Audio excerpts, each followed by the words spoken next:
Hello BookTube, my name is David. Welcome back to my channel. Today for Tag Tuesday, I have a Steve Donahue original tag, the Books and the Life tag.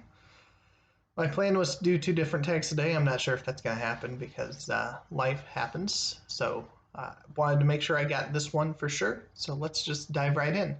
First question, on a scale of 1 to 10, 1 being a normal person and 10 being the late Harold Bloom, how much are books and reading a part of your life? And that's something that reading's always been a part of my life. There have been seasons of my life where I've done a terrible job of reading and seasons where I've done a great job of keeping on top of reading. Um, Beginning of this year, I was in that season of not so great. I'm currently in a great season. And I think books will always be a part of my life. I absolutely love them. I'm not always reading books, but I do have a couple other hobbies that I enjoy. But I'd say probably currently like a 7 or 8. Usually, I probably fall around the 5 to 6 range. Um, so yeah, I really enjoy reading. I enjoy books. I've written. It's been a few years since I did a bunch of active writing, but it's always been something that I've enjoyed. Number two, where does your personal library stand right now in relation to the rest of your life? Do you have more books now than you ever have? Fewer? How has your library changed? So, right now, my library is not the largest it's ever been by any means. When my wife first met me, I think I had like 5 or 6 tall bookshelves just crammed full of mostly dollar paperbacks that I would get at stores and sales and all sorts of things. Um, I would basically whimsically grab anything that sounded interesting, whether or not I thought I would ever get around to reading it. And so that was the first major book purging. Was after that going through and actually analyzing things, and that's happened a couple other times. Most recently, a couple years ago, I parted with almost all of my books because I had the crazy idea that I could just use my local library. I do have a semi decent one nearby, and there are volumes I still to this day very much regret parting with. My wife tried talking me out of it. I was stubborn and foolish at the time. Wish I could take it all back, but you move on. I'm happy with how things are slowly rebuilding. Had a great June of rebuilding some of that, and that's probably the last I'll be able to really focus on rebuilding it for 2021. But as you may have seen on my ideal bookshelf videos, I'll have that video linked down below. I'm starting to really think about what the essential volumes to own would be, what things I would want to have, not just to read, but to revisit and to immerse myself in. And that's going to be a slow process. I've already got most of the idea for my second video in that series ready. Uh, and the thought behind that is every time I get up to 10 books that I've solidified on that edition that I would want, that I will make a video. The next couple are going to be kind of themed. So it's going to be ancient history type theme for the next one. Number three, take a mental step back and ask yourself, what is the most likely first bookish impression a newcomer would have in your home? Most of them probably think that that's a lot of books. A lot of people don't read a lot. However, unfortunately, at this point in time, my book collection is not nearly as eye-catching as my board game collection over there. I enjoy both of those immensely, and I'm trying to strike a balance between the two. I've got more board games I need to have, so I need to start whittling that down. And I have more books that I need to read, so I'm trying to whittle that down in terms of getting through them. Number four, how often, if ever, do you clean or reorganize your books? Not often. Uh, I really need to sit down and do a complete overhaul of how everything's organized.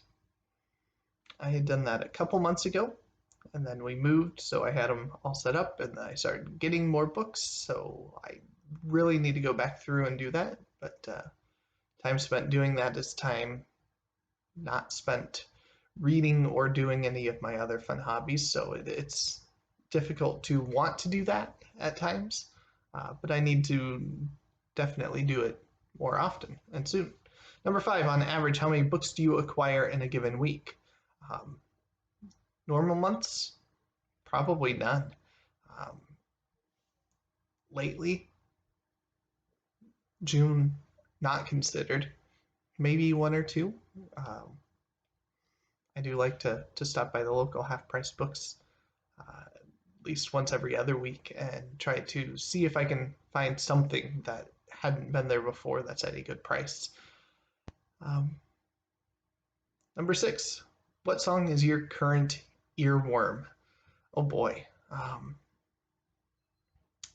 that is a tough one. It is probably going to be um, something from the Hunchback of Notre Dame, the Disney movie. Forgot how good that soundtrack was until we rewatched it, and my daughter absolutely loves uh, some of the songs from that movie. So that would probably be the current answer. Number seven, what percentage of your self control do you retain in a well stocked bookshop? Um, if I didn't have a budget and didn't have anybody with me, I would be there all day, um, looking through all the volumes, all the tomes, and would walk away extremely happy. Usually, I try to keep it under an hour. Um, Most of the time when I go out there, I go out on my lunch. So I'm kind of limited to about 20 minutes of browsing, but I could be in hours if I really wanted to. So I guess I retain that self control pretty well. Yeah, I don't think it ever goes more than 30 to 40 minutes most of the time. Although, if I walked into something like Brattle Bookshop, I think I'd probably be there for like the next 4 days. Number eight, do you ever feel the need to take a break from books? If so, what form does it take? I just got done having a break from books, and it was more of a inability to balance everything that I was wanting to do, and books were kind of the low priority at the point. Um, that has since shifted. I'm giving books their rightful place as um, the thing that gets my focus and attention at the moment. This channel definitely helps with that. Before that, I had been writing reviews for board games for probably the last 5 years. So those took up a lot of my time, a lot of my attention. When I wasn't playing a game, I was usually looking into games, reading rule books for games. So, I mean, I was still reading, but in a different way. And now I'm reading, and I'm thoroughly enjoying it. Um, I've forgotten just how much I missed reading until I dove back in full fledged and really started to immerse myself. Number nine, when you meet a new person, how long does it take you to bring up books? Most people, I probably don't, uh, because as Steve says, most people don't read in the world, so you can't ever assume that they are a reader too. Now, if something bookish comes up, or if a movie that was based off a book that I know well comes up in conversation, I might bring it up. Um, I do have some people that know I do read, and so they'll bring it up, which is always a pleasant conversation. Um, Number 10, have you given any thought or made any provisions to your personal library after you croak? No. Hopefully, I'm still young enough that I don't have to worry about that for a while. Uh, as I'm working on that ideal bookshelf, I'll probably start considering that more because I'll want it to be since there'll be a curated collection that I'm aiming for over time. I would want to make sure it ended up in at least responsible hands, somebody that could appreciate it, and you know, eventually I'll get there.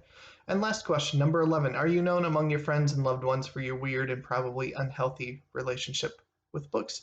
With some of them, absolutely. Um, More of them with board games at the moment. Um, but I have a very weird relationship with books. I love to read. That makes us weird because we are the minority in the population that enjoy reading and enjoy reading something more than the latest New York Times popular bestsellers or self-help books or whatever, the ones that are prominently displayed in your local Barnes and Noble or whatever your major chain bookstore might be. Um, so this is a fun tag. Steve tagged everybody. He wants everyone to do it. So I'll just pass that word along. Consider yourself tagged. This is a fun little prompt. It shines a light on a lot of who you are and how you interact with and have interacted with books. And as Steve says, these are the questions that he would want to sit down and ask you if he was face to face with somebody for the first time and wanted to know more about them and their books and what they enjoy.